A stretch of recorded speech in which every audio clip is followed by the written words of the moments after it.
Baik, Bismillahirrahmanirrahim. Assalamualaikum warahmatullahi wabarakatuh.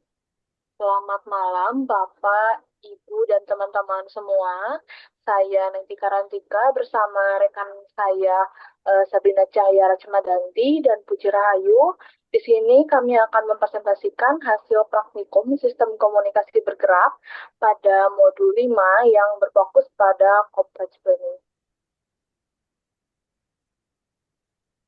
Boleh di next?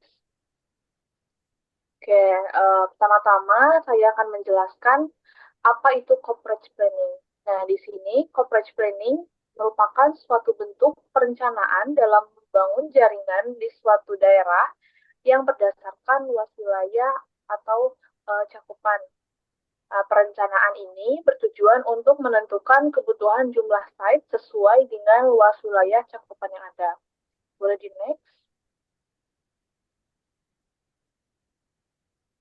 Nah, adapun pada praktikum ini beberapa tujuan, yaitu yang pertama membuat simulasi coverage planning, kemudian melakukan konfigurasi software atau 3.4. Mohon maaf di sini belum diubah ya, di sini masih 3.3. Kemudian melakukan perhitungan jumlah site berdasarkan coverage planning, dan terakhir menganalisis hasil simulasi dari percobaan coverage planning tersebut. Boleh di next? Oke, di sini terdapat beberapa hasil data pada gambar hasil perencanaan jaringan. Yang pertama itu ada link budget. Di sini terdapat tabel data yang yang menjelaskan kombinasi parameter-parameter link budget ini menghasilkan nilai maksimum atau pet loss MAPL yang tinggi sekitar 165,21 dB yang menunjukkan bahwa sistem dirancang untuk dapat mengatasi redaman lintasan yang besar. Nah, kombinasi parameter ini memungkinkan jangkauan yang luas atau operasi di lingkungan propagasi yang menantang meskipun total rugi-rugi dan margin diperhitungkan cukup besar. Nah, kemudian bandwidth system adalah untuk seluruhannya itu 20 MHz. Boleh di next? Untuk penjelasan selanjutnya itu akan dijelaskan oleh rekan saya, Sabrina. Kepada Sabrina, dipersilahkan. Baik, di sini ada hasil data spesifikasi perencanaan jaringan. Parameter-parameter ini terutama frekuensi tinggi antena BS dan tinggi antena pengguna sangat penting untuk menghitung redaman lintasan atau pet loss yang umum digunakan untuk memprediksi cakupan sinyal di lingkungan luar ruangan. Nilai pet loss yang dihitung menggunakan parameter ini dan model yang sesuai nantinya dapat dibandingkan dengan maksimum allowable pet loss atau MAPL yang diperoleh dari analisis link budget sebelumnya untuk menentukan radius sel atau jangkauan maksimum lainnya. Layanan.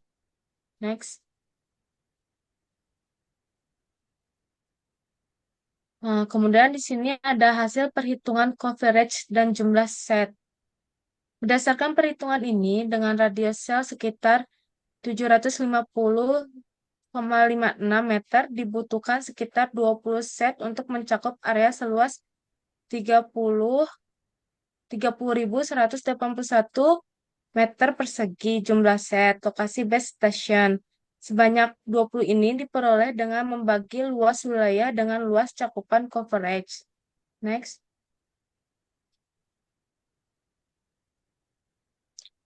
Kemudian di sini ada hasil perancangan jaringan RSRP prediction. Cakupan jaringan umumnya baik dengan sebagian besar area memiliki kekuatan sinyal di atas ambang minimum.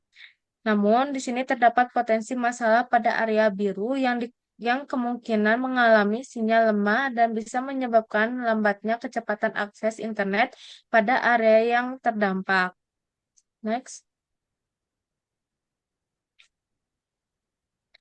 Kemudian ini ada hasil data dari RSRQ Prediction. Warna hijau merata menunjukkan kualitas sinyal RSRQ yang stabil dan cukup baik. Tidak tampak adanya warna ekstrim seperti merah atau biru tua yang berarti interferensi dan noise relatif rendah. Hal tersebut menunjukkan bahwa distribusi jaringan cukup optimal untuk mendistribusikan sinyal dengan kualitas stabil. Next.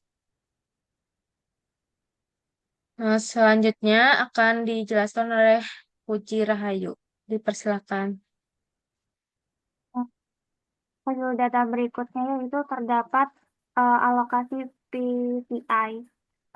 Alokasi ini menampilkan tampilan alokasi PCI atau Physical Cell ID yang digunakan dalam jaringan 4G atau 5G untuk membedakan antar sel pada jaringan yang sama. Nah, semua baris menampilkan status allocated yang artinya tidak ada sektor yang belum memiliki PCI. PCI di antar sektor di satu site dibedakan agar tidak terjadi collision. Kemudian hasil data berikutnya yaitu alokasi neighbor. Nah, gambar ini menampilkan tabel alokasi tetangga sel atau neighbor cell, di mana hal ini penting dalam perencanaan handover antar sel agar perangkat pengguna atau UI bisa berpindah sel dengan lancar tanpa terputus. Alokasi neighbor ini sudah optimal dan otomatis dilakukan oleh Atol berdasarkan jarak dan posisi. Namun perlu diperhatikan juga bahwa neighbor yang terlalu jauh bisa kurang efektif kecuali cakupannya besar. Kemudian berikut adalah hasil simulasi dari neighbor. Banyak neighbor memiliki lintasan garis lurus, yang artinya posisi topologi sudah baik untuk handover langsung, dan tidak tampak adanya celah besar antara coverage site, yang artinya cakupan jaringan bisa saling menutupi, yang sangat penting untuk mobilitas pengguna. Nah, hasil simulasi ini menunjukkan relasi tetangga antar sektor telah berhasil dan dapat menunjang proses handover secara efisien. Nah, berdasarkan hasil simulasi, perencanaan jaringan menunjukkan performa yang cukup optimal dengan nilai maksimum allowable path loss sebesar 165,21 dB dan bandwidth 20 MHz. Sistem mampu menghadapi redaman yang tinggi dan cocok untuk cakupan yang luas. Kemudian perhitungan menunjukkan bahwa radius sel sekitar 750,56 meter sehingga dibutuhkan sekitar 20 site untuk mencakup area seluas sekitar 30.000 meter persegi. Nah, kekuatan sinyal pada percobaan ini umumnya baik meskipun terdapat area biru yang mengindikasikan potensi sinyal lemah. Kemudian kualitas RSRQ cukup merata dengan dominasi warna hijau dan menandakan stabilitas jaringan. Kemudian pada percobaan ini alokasi PCI dan neighbor cell juga telah dilakukan secara tepat yang memungkinkan handover berjalan lancar tanpa adanya gangguan serta distribusi sinyal yang saling menutupi antar site.